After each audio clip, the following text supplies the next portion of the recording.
Witam Państwa bardzo serdecznie. Znajduję się teraz dzisiaj w Karpaczu. Jest 27 listopada 2019 roku. Jesteśmy w trakcie 26. Forum Polsko-Niemiecko-Czeskiej Kooperacji Firm. Do tej pory przeprowadzone zostały wykłady, które bardzo zainspirowały nas do współpracy z lokalnymi firmami tutaj z Dolnośląska, jak również z zagranicy.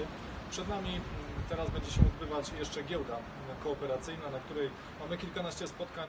Co zwróciło Twoją największą uwagę? Moją największą uwagę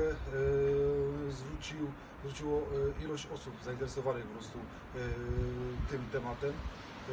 Ile firm jest obecnych?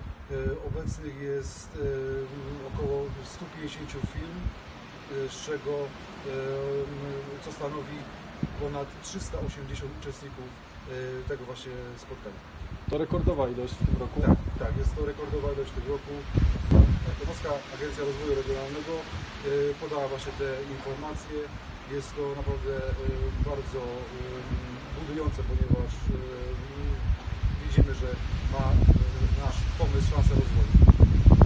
Jesteśmy w trakcie giełdy kooperacyjnej firm. Pierwszy raz występujemy w takiej formule, że co 15 minut mamy kolejne spotkanie. Mieliśmy już do tej pory kilka spotkań, z których jesteśmy bardzo zadowoleni. Poznaliśmy bardzo wielu interesujących ludzi i ciekawe działania, przedsięwzięcia, które są prowadzone. Na pewno zaowocuje to kolejnym spotkaniem, wspólnym dalszym kontaktem. Zapraszamy również inne firmy do udziału w tym evencie w kolejnych latach. My na pewno dołączymy. Było to dla nas bardzo budujące i ciekawe przeżycie. Pozdrawiam serdecznie. Do widzenia.